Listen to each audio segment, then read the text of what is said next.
Hello everyone, welcome to Divya direction.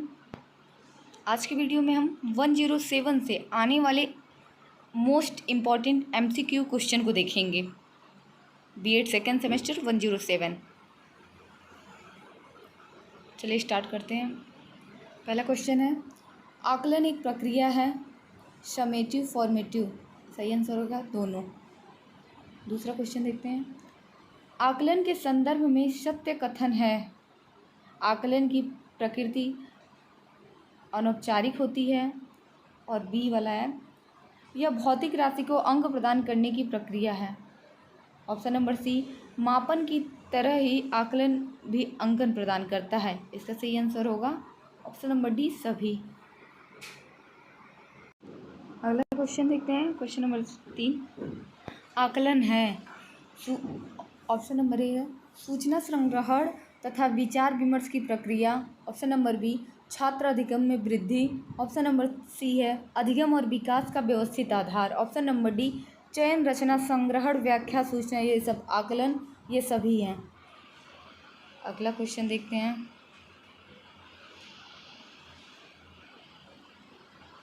आकलन का अर्थ है।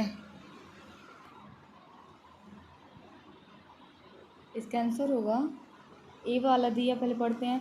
सूचनाओं को एकत्रित करने में किसी विषय के बारे में निर्णय प्रदान करना आकलन है।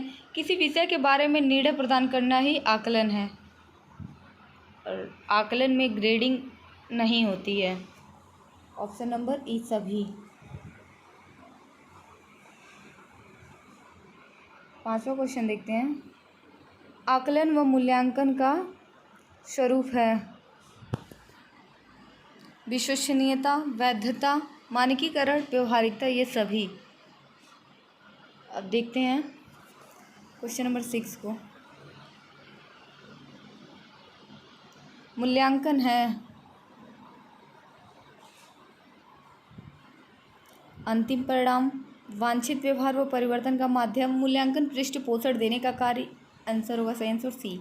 मूल्यांकन से होता है शिक्षण प्रक्रिया में सुधार, शिक्षण विधि में सुधार, पाठ्य वस्तु के स्तर में सुधार। सही आंसर होगा ऑप्शन नंबर डी, उपयुक्त सभी। अब नेक्स्ट क्वेश्चन देखते हैं, मूल्यांकन का अर्थ। मूल्यांकन है व्यवहार परिवर्तन को एकत्रित करने की प्रणाली, उपलब्धि परीक्षण, नवीन प्रत्यय। ऑप्शन नंबर डी, सभी। मूल्यांकन में होता है ग्रेडिंग, रैंकिंग, ओवरऑल मूल्यांकन, सभी होता है।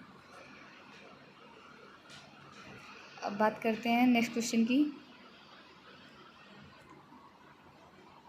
मूल्यांकन है गुणात्मक, मात्रात्मक। ऑप्शन नंबर सी, दोनों।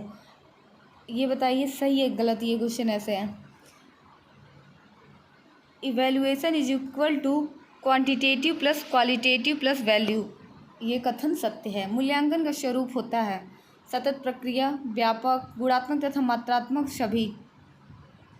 नेक्स्ट क्वेश्चन देखते हैं अब।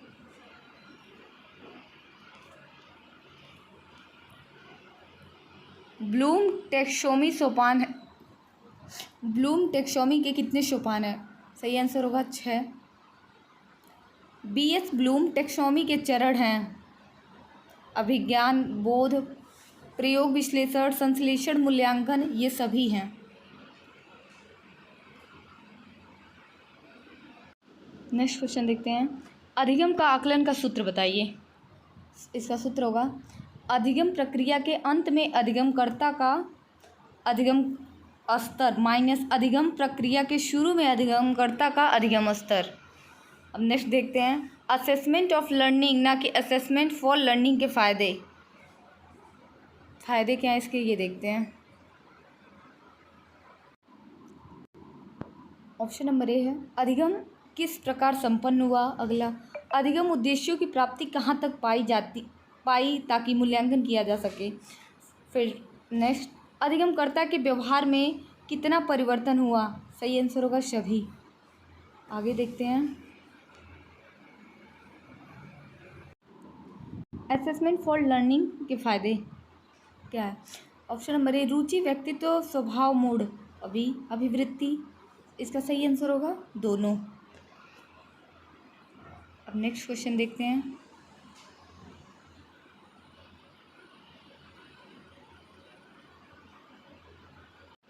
आकलन मूल्यांकन से किस प्रकार भिन्न है? संवादात्मक, रचनात्मक, निदात्मक, संपूर्ण अकादमिक अवधि के दौरान चलने वाली प्रक्रिया है। इसका सही आंसर होगा ऑप्शन नंबर डी। आकलन की विशेषता है उपयोगिता, वैधता, विश्वसनीयता, सभी। नेक्स्ट क्वेश्चन, मूल्यांकन आकलन के किस प्रकार से भिन्न है? उपलब्धि परीक्षण निकालता है, पाठ्यक्रम के अंत में होता है, छात्र को ग्रेड प्रदान करता है, सब। इसका सही आंसर होगा सभी। आकलन के उद्देश्य विद्यार्थी के संदर्भ में चुने जाते हैं। छात्र क्या जानता है, छात्र की रुचि, कक्षा में छात्रों का उचित स्थान वर्गीकृत करना, विद्यार्थी की विशिष्ट आवश्यकता को जानना, योग्यता के अनुरूप पाठ्यक्रम। इसका सही आंसर होगा ये जितना पॉइंट है सब। अध्यापक के लिए क्यों महत्वपूर्ण है? इसको भी समझ लेते हैं। विद्यार्थी के कौशल, योग्यता, अधिगम क्षमता को जानना, शिक्षण सामग्री के विकास को, नई कक्षा व्यवस्थापन, ये सभी में अध्यापक के लिए आवश्यक है आकलन।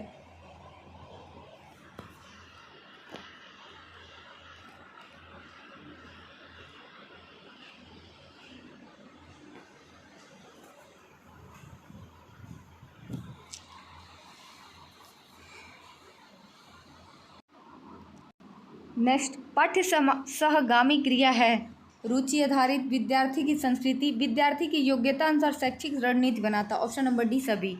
मूल्यांकन का उद्देश्य पाठ्यक्रम में मूल्यांकन के द्वारा आवश्यकता अनुसार संशोधन, यदि जानकारी हो। बी है शिक्षा के व्यापक गुण को क्रियान्वित करना, निर्देशन व परामर्श का कार्य, परीक्षा प्रणाली में सुधार करना। इसका सही आंसर होगा सभी। नेक्स्ट देखते हैं मूल्यांकन के कार्य।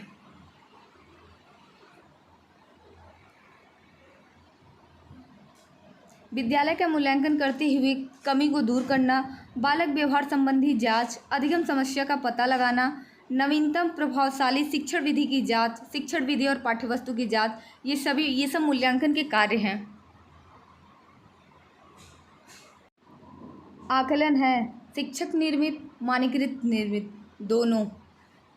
मूल्यांकन के अंतर्गत आते हैं कक्षा पाठ्यक्रम निष्पादन, गुणात्मक, परिणात्मक, विस्तारात्मक, ज्ञान बोध अनुप्रयोग, स्वाभाविक संगठन, अनुमूल्य प्रतिक्रिया, अग्रहण, कार्यकौशल, ये सब आते हैं मूल्यांकन के अंतर्गत। अब आगे देखते हैं मूल्यांकन के द्वारा किया जाता है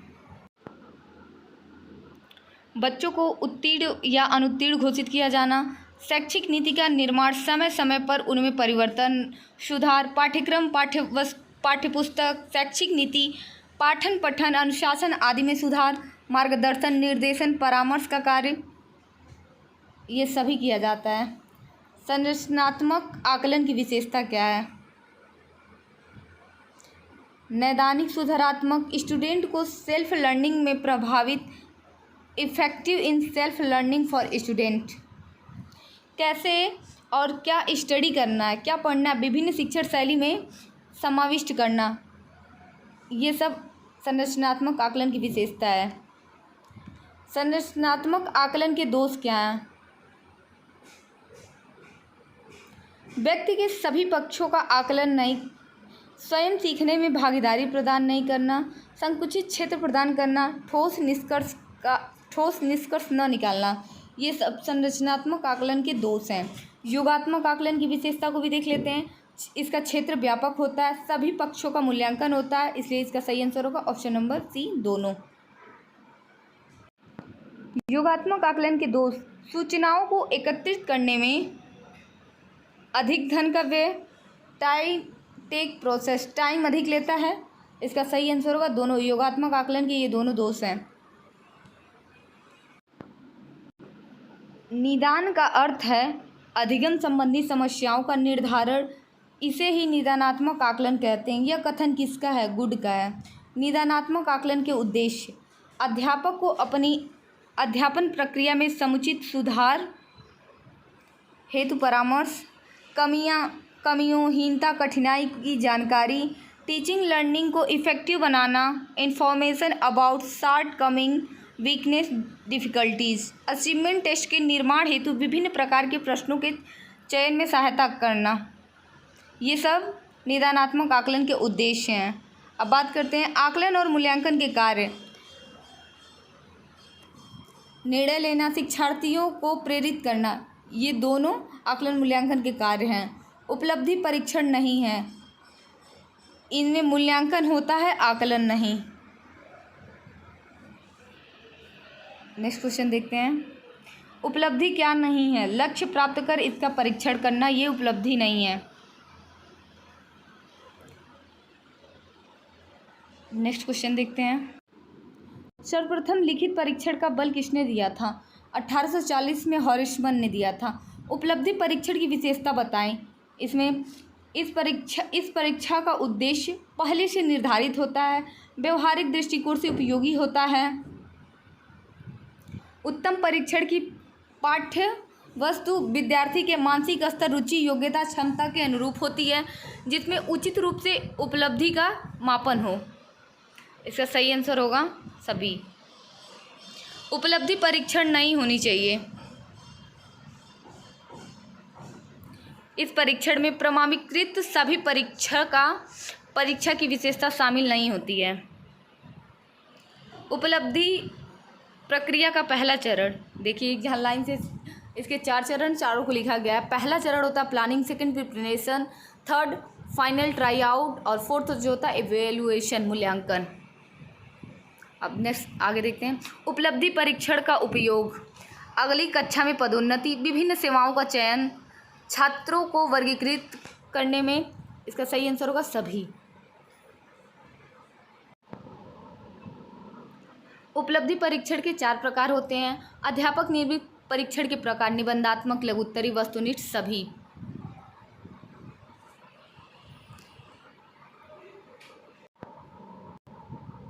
उपलब्धि परीक्षण किसे कहते हैं? जीवन में सीखे गए सर्वांगीण गुण को इसे नहीं कहते हैं। शैक्षिक वातावरण में रहकर अर्जित की गई सफलता को या फिर ज्ञान को, ये भी नहीं है। प्रशिक्षण कौशल से प्राप्त दूरगामी ज्ञान को, ये भी नहीं। ऑप्शन नंबर डी दिया सभी, ये भी नहीं। इसमें से कोई नहीं है कि किसी को कहें कि उपलब्धि परीक्षण है, इनमें से कोई नहीं होगा आंसर। नेक्स्ट क्वेश्चन देखते हैं। उपलब्धि परीक्षण से आप क्या समझते हैं? दिए गए कथन अपूर्ण है, इसका अर्थ और व्यापक है। उपलब्धि परीक्षण के अंतर्गत नहीं आता है। शिक्षक के शिक्षण कार्य के बाद उसका शैक्षिक उद्देश्य ना पूरा हो, यह उपलब्धि परीक्षण के अंतर्गत नहीं आता है। Option number A. Next question देखते हैं। मूल्यांकन के लिए सबसे अच्छा उपलब्धि परीक्षण है ग्रेडिंग पद्धति अपनाना। उपलब्धि परीक्षण किन किन क्षेत्रों में सहयोग देता है? केवल शिक्षा के क्षेत्र में, केवल तकनीकी के क्षेत्र में, केवल तकनीक के क्षेत्र में, इनमें से कोई नहीं। ये केवल एक क्षेत्र में नहीं होता, शिक्षा, तकनीक सब में होता है। Next question. वैकल्पिक प्रश्नों के प्रकार होते हैं 2। नेक्स्ट, वैकल्पिक प्रश्नों और बहुविकल्पीय प्रश्नों का उपयोग परीक्षण के किस उद्देश्यों को निरूपित करता है? व्यक्ति की वस्तुनिष्ठता या बुद्धि मापन में। निबंधात्मक प्रश्न उपलब्धि परीक्षण का कैसा रूप है? व्यक्तिनिष्ठ। व्यक्तिनिष्ठ परीक्षण व्यक्ति के किस लक्षण को मापने के लिए है? व्यक्तित्व। वस्तुनिष्ठ परीक्षण व्यक्ति के किस लक्षण को मापते हैं? बुद्धि। नेक्स्ट क्वेश्चन देखते हैं। अध्यापक निर्मित उपलब्धि परीक्षण है निबंधात्मक, लघुत्तरी, वस्तुनिष्ठ। सही आंसर होगा सभी। अध्यापक स्वयं बनाता है प्रमाणीकृत परीक्षण। Next question. उपलब्धि परीक्षण एक विषय की उपलब्धि का पता लगाता है। यह कथन सही है या गलत? कथन गलत है। मापदंड संदर्भित परीक्षण के अन्य नाम हैं डोमेन परीक्षण, विषय वस्तु परीक्षण। ये दोनों नाम है इसके।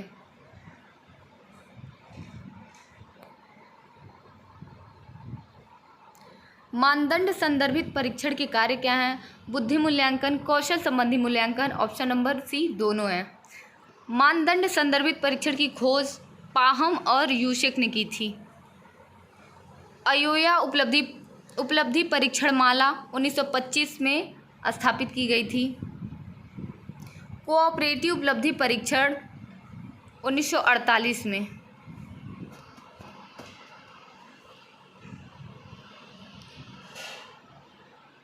बुद्धि सीखने की योग्यता यह किसका कथन है? बकिंघम का। थॉर्नडाइक महोदय ने 3 प्रकार की बुद्धि को बताया: अमूर्त, अमूर्त, सामाजिक। बुद्धि अमूर्त चिंतन की योग्यता, यह डिफिनेशन किसने दिया था? टर्मन ने। अमूर्त बुद्धि के कितने आयाम है? 3। कौन कौन? स्तर, गति, प्रसार। बुद्धिलब्धि की अवधारणा सर्वप्रथम किसने प्रतिपादित की? स्टर्न ने। बुद्धिलब्धि का सूत्र क्या होता है? IQ बराबर MA/CA × 100। किसने दिया था ये फॉर्मूला? टर्मन ने दिया था। द्विखंड बुद्धि सिद्धांत स्पीयरमैन ने, एक खंड स्टर्न ने, और त्रियाम गिलफोर्ड ने दिया था। नेक्स्ट देखते हैं। सर्वप्रथम भारत में बुद्धि परीक्षण कब किया गया था? सन 1922 में। बुद्धि परीक्षण के जन्मदाता अल्फ्रेड बीने हैं।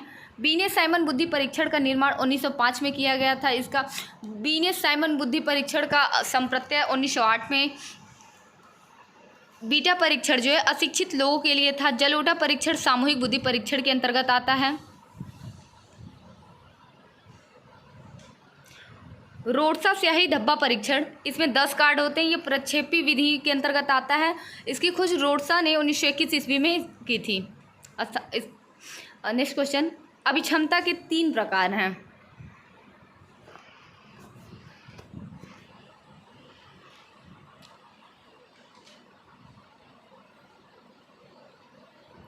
विचलनशीलता की माप के रूप में क्या सही नहीं है? इसका सही आंसर होगा ऑप्शन नंबर डी, नमूना चयन त्रुटि।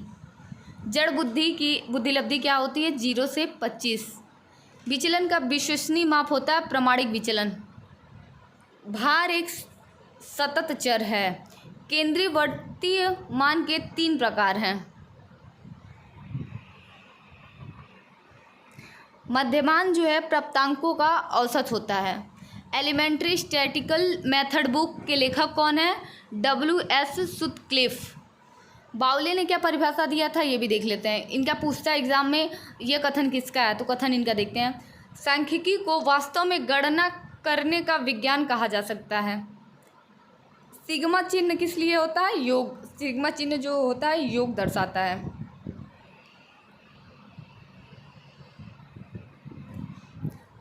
प्रसार जो है उच्चतम अंक माइनस निम्नतम अंक, ये इसकी फार्मूला होती है। आंकड़ों का लेखा चित्र निरूपण क्या कहलाता? आवृत्ति वक्र। स्थिति सूचक माप है मध्यमान।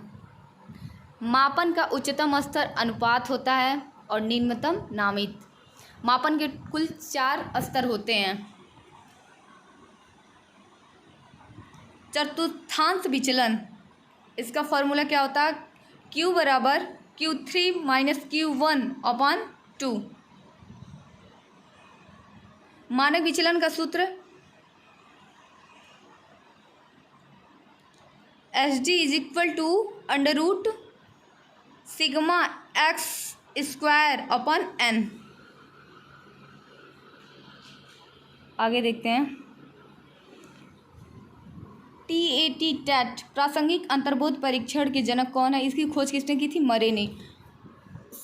16 PFQ किससे संबंधित है? व्यक्तित्व से संबंधित है।